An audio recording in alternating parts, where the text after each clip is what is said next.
Dear students, अस्सलाम वालेकुम। आज का जो लेक्चर है वो हमारा रिलेटेड टू इकोनॉमिक डेवलपमेंट या डेवलपमेंट इकोनॉमिक्स से रिलेटेड है। मेरी कोशिश होगी कि 2 लेक्चर्स के अंदर हम डेवलपमेंट इकोनॉमिक्स को कवर कर रहे हैं और इससे रिलेटेड जो इम्पोर्टेंट टॉपिक्स हैं जो कि पंजाब पब्लिक सर्विस कमीशन में आते हैं, एमसीक्यूज़ से रिलेटेड टॉपिक्स, वो हम ज़रूर कवर करें।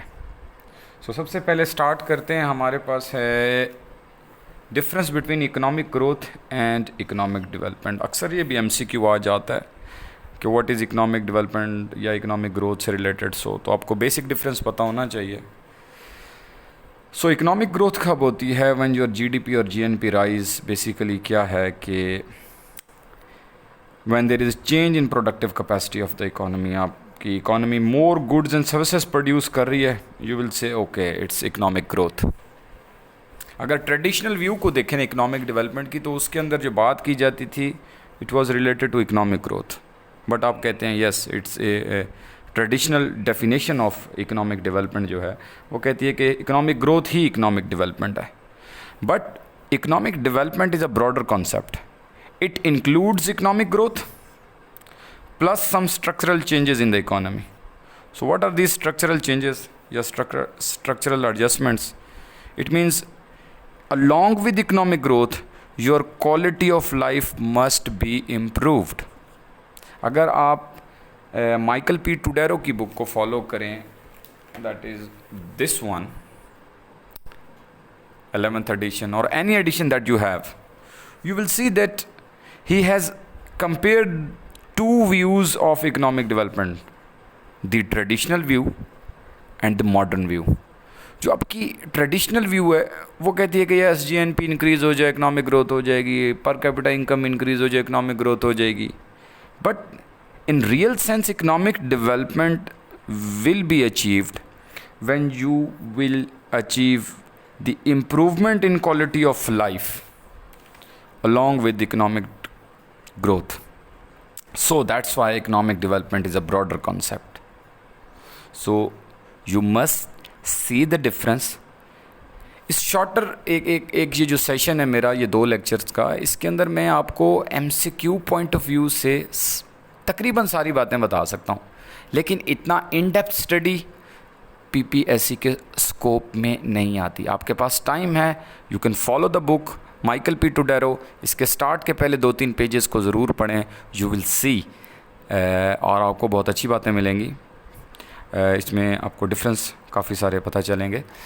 मैं बेसिक्स आपको जो बतानी थी इसकी वो मैंने आपको बता दिए। Now we will move to the next topic. Next topic is the measurement of economic development.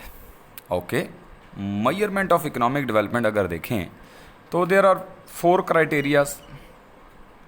आपके पीपीएससी के पॉइंट ऑफ व्यू से you can focus on these 4 areas. Okay, अगर रियल जीएनपी या जीडीपी इंक्रीज़ कर जाए, okay जी, economic development हो जाएगी। But इसके ड्रॉबैक्स हैं। रियल पर कैपिटा इनकम इंक्रीज़ हो जाए, यस, इकोनॉमिक डेवलपमेंट हो जाएगी। बट जो सेम ड्रॉबैक्स इसके हैं वो यहाँ भी हैं, बिकॉज डिस्ट्रीब्यूशन का आपको नहीं पता चल रहा। डिस्ट्रीब्यूशन इनइक्वालिटी ये एड्रेस नहीं हो रही। Next is human development index, जिसको हम डिटेल से देखेंगे, जिसमें हेल्थ, एजुकेशन और इनकम अगर इम्प्रूव हो जाए, ओवरऑल ये एक इंडेक्स है, तो आपके ह्यूमन डेवलपमेंट तो होगी, क्वालिटी ऑफ लाइफ तो इम्प्रूव होगी। You can use it as a criteria for economic development. Next is physical quality of life index. Physical quality of life index में 3 बेसिक इंडिकेटर्स आते हैं, जैसे basic literacy rate, infant mortality and average year of life expectancy, average year of life expectancy at your birth. तो ये 3 basic variables हैं जो कि physical quality of life index के अंदर आते हैं। मेजरमेंट के मेथड्स आप बहुत डिटेल से देखना चाहें तो आपके पास टाइम है, यू कैन सी, लेकिन ओवरव्यू ज़रूर लें। मेरा ये मानना है, और जो मेरी 5 टाइम्स जो मेरी सक्सेस स्टोरी है मैं जल्दी अपलोड करूँगा, कि मैंने ये जो पब्लिक सर्विस कमीशन के एग्ज़ाम्स हैं 5 टाइम्स पास किए हैं, और 2 times all Pakistan first, one time All Punjab third, one time All Punjab fifth position, one time another time All Punjab fifth position. ये मुमकिन कैसे हुआ? पीपीएससी का एग्ज़ाम जो है वो पास करना हार्ड वर्क से ज़्यादा स्मार्ट वर्क है. So you should just overview all the topics. तमाम टॉपिक्स आपके माइंड में होना ज़रूरी हैं, ना कि आप तमाम टॉपिक्स को डीपली स्टडी करें. सो कम टू द पॉइंट, हमारे पास ये है, हम इस पे टॉपिक पे आते हैं. और I will upload my motivational video very soon, and I will tell you some tricks and tips and that how you can cover maximum syllabus within 1 month, जो आपके पास अभी भी 1 month मौजूद है पीपीएससी के एग्ज़ाम से पहले. So these are the basics. Next आपके पास आ जाता है human development index. Okay, human development index was developed by UNDP and Dr. Mehboobuल Haq was working there in 1992.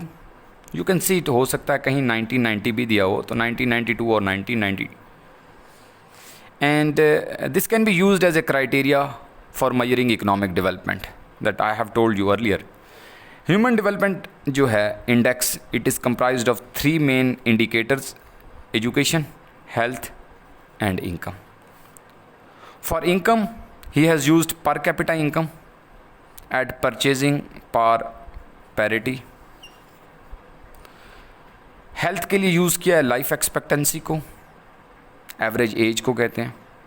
Pakistan में अप्रॉक्स एवरेज एज 66 है.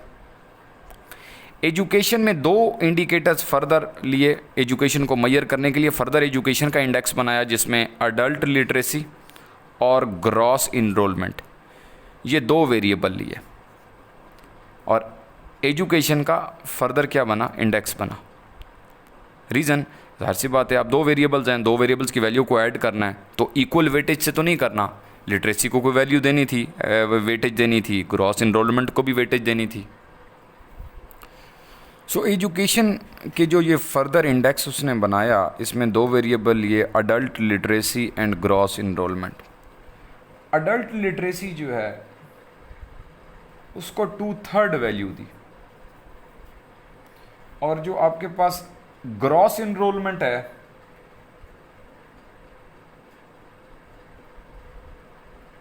अडल्ट लिटरेसी को जो वैल्यू है वो दी 2/3 और ग्रॉस इनरोलमेंट को जो वैल्यू दी वो 1/3. सो 2/3 प्लस 1/3 ओवरऑल ये 1 हो जाता है. तो ये एजुकेशन के अंदर जो इंडेक्स बनता है, हो सकता है आपसे एमसीक्यू आ जाए कि ह्यूमन डेवलपमेंट इंडेक्स में जो ग्रॉस इनरोलमेंट को वैल्यू दी गई है, अडल्ट लिटरेसी को वो क्या दी गई है. यूजुअली इतना टफ नहीं बनाता, लेकिन ये है कि ओवरऑल अब आपका जो ह्यूमन डेवलपमेंट इंडेक्स है, क्योंकि 3 इंडिकेटर से मिलकर बना है, सबको ओवरऑल वेटेज जो है वो सेम दी गई है. सो ह्यूमन डेवलपमेंट इंडेक्स में ये फर्दर ये जो एजुकेशन है इसका जो इंडेक्स है ये कैसे बनाया गया, हेल्थ का कैसे बनाया गया, ये बेसिकली इसमें हायर पोस्ट और लोअर पोस्ट लेके, गोल पोस्ट लेके, हाईएस्ट ऑब्जर्वेशन ले ली किसी कंट्री की इनकम की और लोएस्ट ले ली, इसी तरीके से हेल्थ की भी और एजुकेशन की, तो एक कंट्री का ह्यूमन डेवलपमेंट इंडेक्स जनरेट हो जाता है. आपको बेसिक्स इसकी पता होनी ज़रूरी है. ओके, पाकिस्तान का जो ह्यूमन डेवलपमेंट इंडेक्स है वो इस टाइम 0.56 0.57 एग्जैक्टली आप देख लीजिएगा 2020 का. मैं आपको अप्रॉक्स बता रहा हूँ, आपको पाकिस्तान के ह्यूमन डेवलपमेंट इंडेक्स की वैल्यू ज़रूर पता होनी चाहिए. मेरे माइंड में ऐसी है कि बहुत ज़्यादा अगर हाई हुआ तो 0.58 और 0.57 के इन बिटवीन होगा. हाईएस्ट वैल्यू जो नॉर्वे की है वो नॉर्वे यानी हाईएस्ट जो वैल्यू है ह्यूमन डेवलपमेंट इंडेक्स की वो है 0.98 और वो है नॉर्वे की. जो HDI की वैल्यू है, अगर बेसिक MCQ आ गया तो वो हो सकती है between 0 and 1. 0 means no human development and 1 means highest human development. तो हाईएस्ट ह्यूमन डेवलपमेंट जो वर्ल्ड में आपको नज़र आती है वो नॉर्वे में नज़र आती है, दैट इज़ 0.98. और लोएस्ट वैल्यू जो नज़र आती है बुक के डाटा के मुताबिक, ये जो 11th एडिशन है वो है 0.34, वो अफ्रीकन स्टेट में आ जाती है Nigeria. You must see the latest human development index ranking, और उसके अंदर 2020 में just you will enter in the Google that what is human development index of Norway, you can check it again. or you can see what is the Human Development Index of Pakistan and any African state, so that you can judge the human development. The next topic is your 3 core values of development. इसके ऊपर MCQ आ जाता होता है public service commission के exam में. So you must know about these 3 core values. ये आपको chapter number 1 में ही मिल जाती हैं. ओके, सो अगर इकोनॉमिक डेवलपमेंट होगी तो ये 3 बेसिकली इंडिकेटर्स आपके अचीव होंगे. ये 3 पैरामीटर्स फुलफिल ज़रूर होंगे. एक, number 1, sustenance, ability to meet basic needs. If the economy is developed, if economic development has taken place, you must be able to meet your basic needs. The second one is self-esteem. Self-esteem, or to be able a person. So to be a person. So इसके अंदर क्या आता है? Self esteem में क्या होगा? When economy basically develop, you will feel a sense of worth and self respect. तो क्या होगा? सेंस ऑफ वर्थ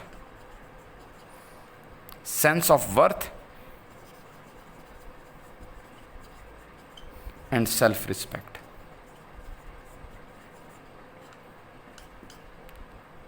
और you will consider yourself that yes, I am a productive part of the society. You are contributing something to the society. अब ऐसा होता है कि जब इकोनॉमिक डेवलपमेंट होती है तो सोसाइटी में सोशल, पॉलिटिकल और इकोनॉमिक सिस्टम इवॉल्व होता है. तो क्या हो गया? सोशल, पॉलिटिकल और इकोनॉमिक सिस्टम ये इम्प्रूव होता है. Then you will feel yes sense of self respect, sense of worthiness and sense of integrity and sense of basically dignity. So क्या होगा? You will achieve the self esteem, your second core value of development. The third one is freedom from servitude. ये क्या indicate करती है? ये indicate करती है कि when development take place, you people have the choice. You are able to choose. You are not bound to follow other. You have the right to choose.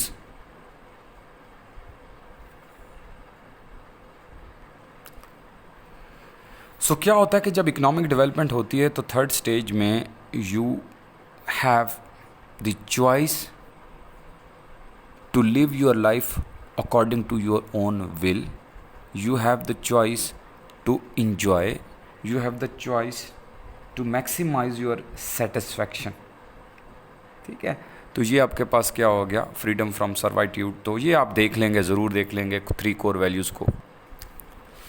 Your next topics are related to Millennium Development Goals that are formulated in year 2000 for 2015.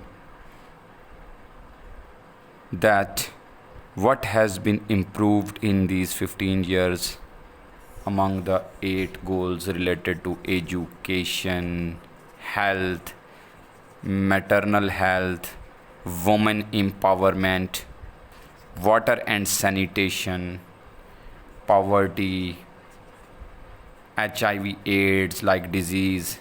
So you can see these 8 goals. You must know about the MDGs that were set in year 2000 for 15 years, that after 15 years we will check that which country has improved in these set 8 goals. So हो सकता है MCQ आ जाए. You must know about the MDGs. इसी तरीके से होते हैं sustainable development goals. तो ये आप इंटरनेट से चेक करेंगे, ये खुद आप चेक कर लीजिएगा what are the sustainable development goals. इससे रिलेटेड हो सकता है कोई क्वेश्चन आ जाए. ये कब बने थे इसको ज़रूर चेक करना है MCQ के पॉइंट ऑफ व्यू से, because every 1 mark is very important. Sustainability क्या है? बात सस्टेनेबिलिटी से आई तो सस्टेनेबिलिटी क्या होती है? Sustainability is a situation when the standard of living, when the facilities enjoyed by you must be enjoyed by upcoming generation. The resources, the standard of living that you are currently enjoying must be transmitted to the upcoming generation. अगर ये situation prevail करती है तो you can say that yes sustainability exist करती है. But अगर आज pollution नहीं है, if there is no pollution today, if there is no load shedding today, if there is no you can say transportation problem, road congestion today, but future generation are facing these problem, then you can say that there is unsustainability in the economy. So you will see this. आगे आता है characteristics of developing economies. You must see this. ये आपने खुद देखना है कि what are the characteristics of developing economies. और low GDP, low investment, low saving, and dependence on agriculture, high population growth, high dependence on foreign imports, less exports, less productivity, poor technology. These are some characteristics related to developing countries. You will see this yourself.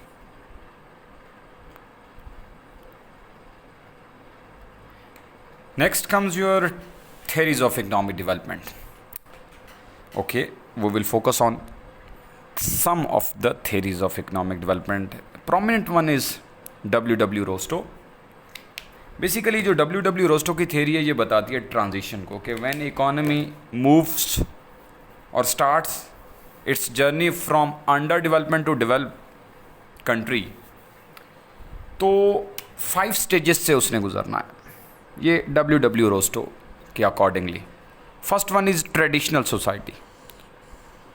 Traditional society का concept अब मैं detail तो नहीं बता सकता, लेकिन ये है कि हो सकता है MCQ में आ जाए कि इसमें से किसी एक स्टेप का पूछ लिया जाए. 3rd स्टेप, 4th स्टेप कौन सा है जी, 5th स्टेप कौन सा है, तो आपको स्टेप्स तो सबसे पहले आने चाहिए. दूसरा ये ट्रांजिशन का बताती है, ये पता होना चाहिए कि ठीक है as economy move from less develop और अंडर डेवलप टू डेवलप, तो वो 5 स्टेजेस से गुजरेगी. तो ट्रेडिशनल सोसाइटी को सबसिस्टेंस सोसाइटी भी कहते हैं. सबसिस्टेंस सोसाइटी में economy is barely producing for itself, subsistence economy. और मेनली जो डिपेंडेंस है ट्रेडिशनल सोसाइटी में इकोनॉमी की, वो एग्रीकल्चर के ऊपर होती है. Next comes the precondition to take off. आप इसकी डिटेल्स देख लेंगे अगर देखना चाहें तो. Precondition to take of.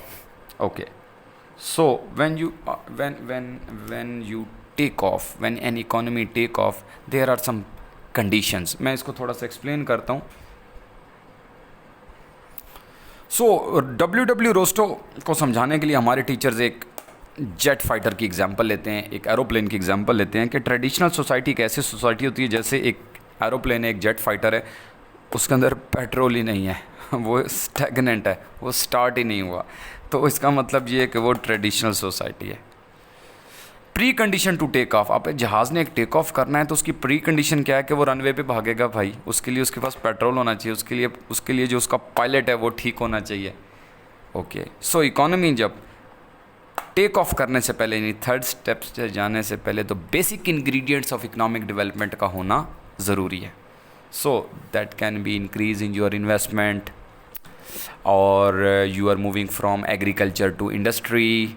Industry must be, or it can be agro based industry. So क्या है कि you will then move from precondition to take off to take off. Economy take off कर गई, industry is improving. Okay, then the 4th stage is drive to maturity. You reach to your, for example, you reach to the peak of your growth. That can be 6% or 8%. So when your aeroplane reaches or economy reaches to maturity, you have achieved a sustained economic growth. Then comes the high mass consumption, यानी कि highly consumption societies are those which have passed their 4th stage of the maturity. So you will see these are 5 steps that are presented by W.W. Rostow. Next model is your Lewis model. Lewis model is 2-sector model, और you can say it a migration model. So इसमें क्या बताया गया? इसमें बताया गया है कि देर आर सरप्लस लेबर, और we can call it a surplus labour model. There are surplus labour in the rural sector, और workers will migrate from rural to urban areas. जो वर्कर्स हैं रूरल सेक्टर के अंदर, उनकी जो marginal productivity है वो है ज़ीरो। ये अज्यूम किया गया इस मॉडल के अंदर कि marginal productivity of labour, surplus labour is zero. So these worker will migrate from manufacturing from agriculture to manufacturing sector. और इसमें अज्यूम किया गया है कि wages are 30% higher in manufacturing sector as compared to the rural sector. So this is also an inducement for workers working in agriculture sector that they should migrate in the modern urban sector. So basically this theory tells us that the cheaper labor that are coming from rural areas to the urban areas in modern sector, they are working in manufacturing sector, they are basically responsible for development of the manufacturing sector. The next model is very simple and you should just focus on the simplicity of this model. आपको complicated होना नहीं है, आपने बहुत detail में नहीं जाना। हेरेडोमर model से अगर कुछ पूछा जाता है फॉर एग्जाम्पल, तो ये MCQ आ सकता है कि अकॉर्डिंग टू हेरेडोमर मॉडल ग्रोथ, यानी कि growth is positively related with the saving and inversely related with capital output ratio. अगर capital output ratio high होगी, if K is high, then your growth will be lower. If your saving is high, your growth will be definitely high. So suppose your saving rate is 21% and your capital output ratio is 3%, then you can achieve the growth rate of 7%. If your saving rate is 15% and your capital output ratio is fixed at 3%, then you can achieve 5% growth rate. So यहाँ पर ये assume किया गया है और basics ये हैं, ये आप ज़रूर देख लेंगे। एक MCQ अभी मैं आपको अभी तो नहीं बता रहा, लेकिन आप नोट ज़रूर कर लें। Razor edge, what is razor edge? You will see this yourself. ये आप ज़रूर चेक कीजिएगा, इससे रिलेटेड एक MCQ आया था। So what is razor edge? And you will now comes your two further theories. लेकिन इससे पहले आपने ये देखना है कि बैलेंस्ड और अनबैलेंस्ड ग्रोथ थेरीज कौन कौन सी हैं। बैलेंस ग्रोथ का कॉन्सेप्ट क्या कहता है? बैलेंस ग्रोथ का कॉन्सेप्ट कहता है कि okay, you should basically employ equal resources in all of the sectors like agriculture, industry, services, और सबको अपलिफ्ट कर दें। That is balance growth theory. अब इसकी एग्जांपल आपकी बिग पुश थेरी है, जो कि अभी हम डिस्कस करते हैं। अनबैलेंस्ड ग्रोथ थेरी के प्रोपोनेंट्स थे हिर्शमैन, ये बैचलर की बुक के अंदर भी गिवन है, Rostow, Fleming and Singer. They were of the view that अगर आपके पास 3 सेक्टर्स हैं, like one is agriculture, other is industry, third one is services, you should improve agriculture, other will automatically improve, or you should improve industry, other will automatically improve.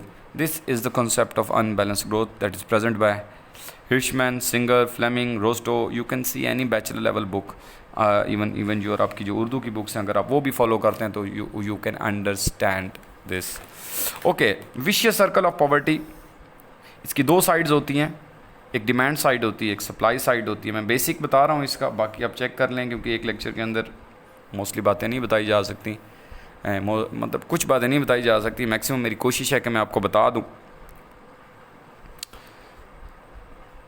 It was presented by Nurkse, और वो क्या कहता था कि if there is country is poor because she is poor, so low income is the main reason of poverty. So poverty हो या आपके पास vicious circle poverty हो, तो लो इनकम होगी तो लो सेविंग होगी। Low saving means low investment, low investment means low capital formation, low productivity, further low income, and this is vicious circle in which underdeveloped countries are trapped, and because of this trap they remain poor. So how we can remove this? How can we pull the countries out of this trap? It can be through big push. This concept was presented by Rosentine Rodin in 1943.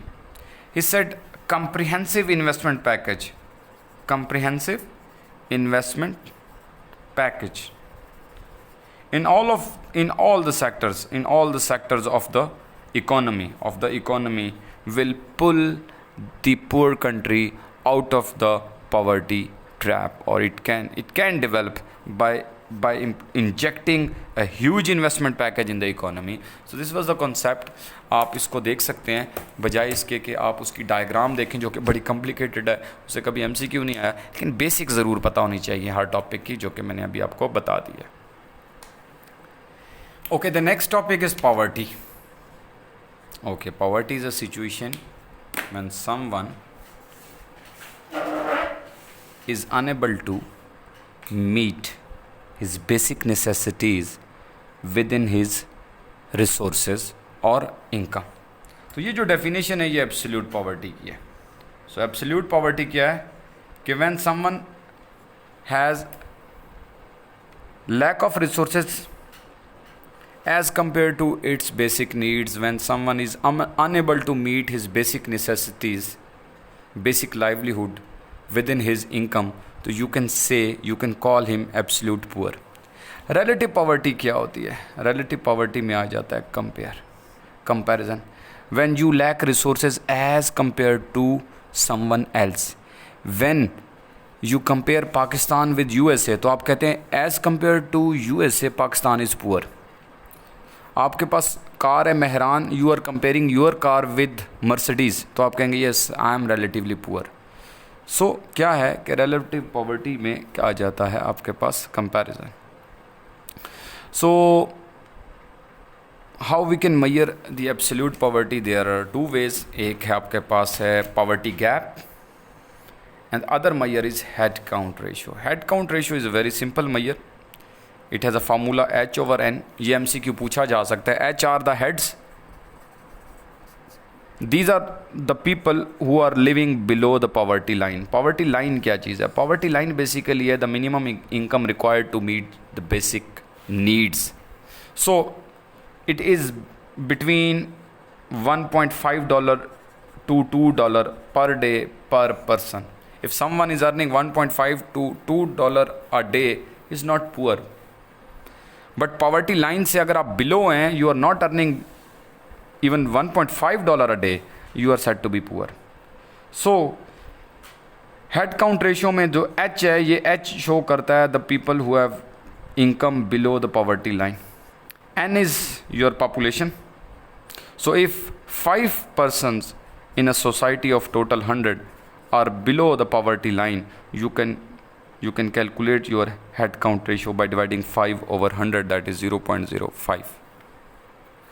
The next concept to measure your absolute poverty is poverty gap. So poverty gap कैसे मिलेगा? This is your poverty line and this is your income line, and the area above your income line and below the poverty line is your poverty gap. या आप ऐसे कह सकते हैं, okay for example 5 people are poor in the society and you can place them in YI. ठीक है, these are those people who has less income. हम assume करते हैं कि पॉवर्टी लाइन है 200 रुपीज़ पे, दैट इज़ इनकम पॉवर्टी वाली. This is your poverty line 200. एक बंदे की इनकम है 120, दूसरे की है जनाब 100, तीसरे की फॉर एग्जांपल है 50. You can add the difference, you will get the poverty gap. So basically total poverty gap shows the amount of income that is needed to pull these poor out of poverty, that is absolute poverty. The next important concept is Lorenz curve. Lorenz curve क्या show करता है? Lorenz curve show करता है income inequality within the society. Income inequality in a society. So it's a very important MCQ और ये PPSC के paper में आ सकता है, एग्ज़ाम में MCQ बन के आ सकता है कि what is a Lawrence curve. So Lawrence curve show करता है इनकम इनइक्वालिटी. तो डायग्राम एक सिंपल सी डायग्राम है, सोचा मैंने कहा मैं आपको बना के दिखा दूं. This diagonal line is a line of equality, line of perfect equality. So if अब यहाँ पर हम शो करते हैं बेसिकली परसेंटेज ऑफ पॉपुलेशन, और यहाँ वर्टिकल साइड पे शो करते हैं percentage of income that they are receiving. ये इस सोसाइटी में जो डिस्ट्रीब्यूट हो रही है वो इनकम यहाँ पे शो हो रही है, और सोसाइटी की जो टोटल पॉपुलेशन है वो यहाँ पे शो हो रही है।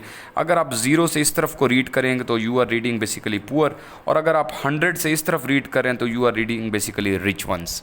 लेकिन आप 100 से जब 90 डिस्कस करेंगे तो इसका मतलब ये होगा कि यू आर डिस्कसिंग 10% रिच। सो ये आपके यहाँ पर आ जाएंगे, ये एरिया 10% रिच को रिप्रेजेंट करेगा। 100 - 90 कर देंगे आप। So let's see the poor, 10% poor को अगर इनकम भी 10% मिल रही होती, जस्ट अज्यूम, तो you will call that there is equality. But हो ये रहा है कि this red line is your Lorenz curve. 10% poor people are getting 3% of their income share. Income share उनका होना कितना चाहिए सोसाइटी में? 10%, but they are getting 3%। 20% poor are just getting 7%।